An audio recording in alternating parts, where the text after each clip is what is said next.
44 మంది చెరువుల్ని టీఆర్ఎస్ వాళ్ళు కబ్జా చేశారని చెప్తున్నారు.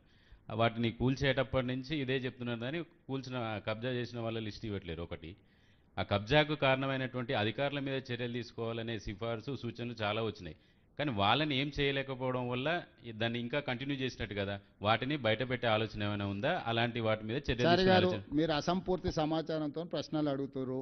అట్లా పాల్పడ్డ వాళ్ళ మీద క్రిమినల్ కేసులు కూడా పెట్టడం జరిగింది. చెరువులను పునరుద్ధరించడం జరిగింది. ఓవర్ నైట్ అన్నీ జరగవు. ఇప్పుడు చేస్తున్నందుకే ఈ చెరువులన్నిటిని పునరుద్ధరించినందుకే ఈ సమస్యలు వచ్చినాయి.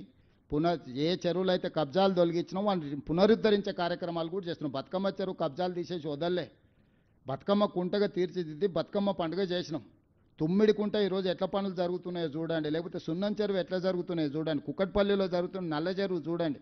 ఎక్కడెక్కడైతే చెరువులను కబ్జాల నుంచి విముక్తి చేసినామో వాటిని పునరుద్ధరించి ప్రజలకు అంకితం చేస్తున్నాం. నాలాలను కూడా తొలగించి వదులుతలేము.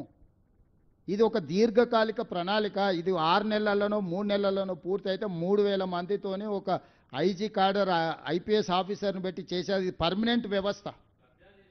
అందరి మీద కేసులు కట్టినాము. కేసులు కట్టబట్టే కదా వాళ్ళంతా పోయి కేటీఆర్కు కమిషన్లు ఇచ్చి సోషల్ మీడియాలో మా మీద దాడి చేస్తున్నది. మీరు కూడా సహకరించండి. ఏవైతే పునరుద్ధరించినామో వాటిని అప్పుడప్పుడు చూపించండి. వాళ్ళని కూడా కొంచెం ప్రోత్సహించండి. నిన్నమన్న పార్కులలో ఆయన ర్యాలీలు తీస్తారు, ఏ ఒక్క దగ్గర వేస్తలేరు.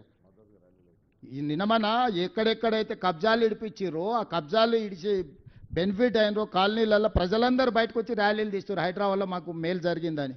అవి మాత్రం స్క్రోలింగ్ కూడా వేస్తలేరు. మీ దృష్టికి ఏమొచ్చినా నేను మిమ్మల్ని కూడా నేను నెగటివ్ టోన్ తీసుకుంటలేను, మిమ్మల్ని ఏం విమర్శిస్తలేను. ఇది చాలా ఒక దీర్ఘకాలికంగా చేయాల్సిన పని. 1 by 1 చేసుకుంటూ వస్తున్నాం. ప్రభుత్వానికి కూడా వ్యవస్థలకు కూడా పరిమితులు ఉంటాయి. సమస్యల్ని చూసుకొని ముందుకు వెళ్తూ ఈ ప్రయత్నం చేస్తున్నాం. భవిష్యత్తులో ఇంకా బలంగా పనిచేస్తాం. సీఎం గారు కేటీఆర్ పదే పదే అంటున్నాడు, డ్రగ్స్ మీద నిజంగా తప్పు చేసి ఉంటే శిక్షించవచ్చు కదా, ఈ ప్రభుత్వం ఉంది, మా బామ్మర్ది సేవించాడని పదే పదే సీఎం అంటుంటాడు. నిజంగా ఆధారాలు ఉంటే ఈ ప్రభుత్వం ఉంది, ఎందుకు అరెస్ట్ చేయట్లేదు అనేది కోర్టుకు పోయి బెయిల్ తెచ్చుకున్నందుకు వచ్చింది సమస్య. శిక్షించడానికి కాదు. కేసులు కట్టిన మొయినాబాద్ పోలీస్ స్టేషన్లో ఎఫ్ఐఆర్ ఉంది, మీరే చూడరు. అందరిని పట్టుకొచ్చినాం.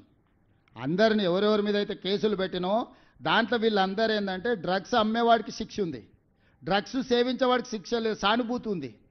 అందుకే బెయిలబుల్ సెక్షన్స్. డ్రంక్ అండ్ డ్రైవ్లో జైలుకు తోలుతుంది, కానీ గంజాయి కొకేన్ హెరాయిన్ తీసుకుంటే స్టేషన్ బెయిలబుల్ సెక్షన్స్ ఉన్నాయి. చట్టాన్నే సవరించాల్సిన అవసరం ఉంది.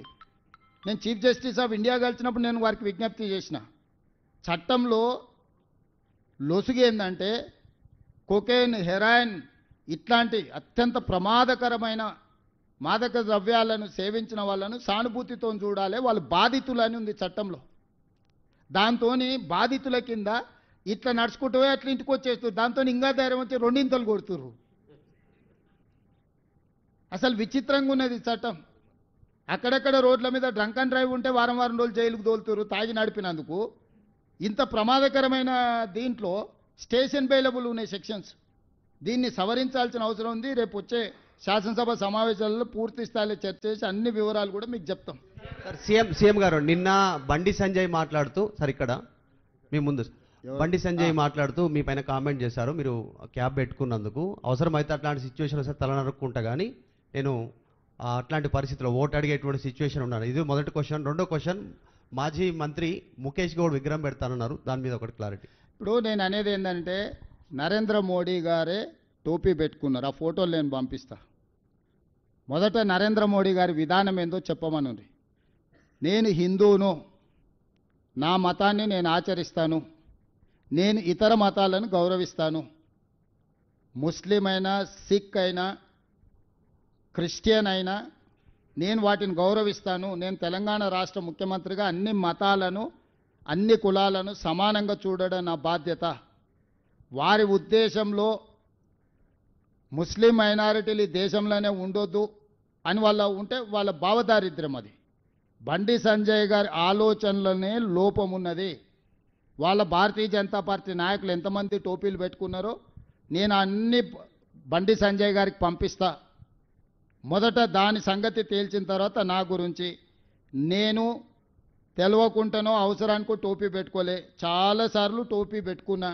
మైనారిటీల దగ్గరికి వెళ్ళినప్పుడు వాళ్ళ మత సాంప్రదాయం ప్రకారం మనకి ఇచ్చినప్పుడు పెట్టుకుంటాం. మనం గుళ్ళో పూజకి వెళ్తాం, నేను మొన్న శంకర మఠానికి వెళ్ళినా, అక్కడ సాంప్రదాయం ఏంది, నువ్వు పైన ఏం వేసుకోకూడదు, లుంగి కట్టుకోవాలి అన్నారు.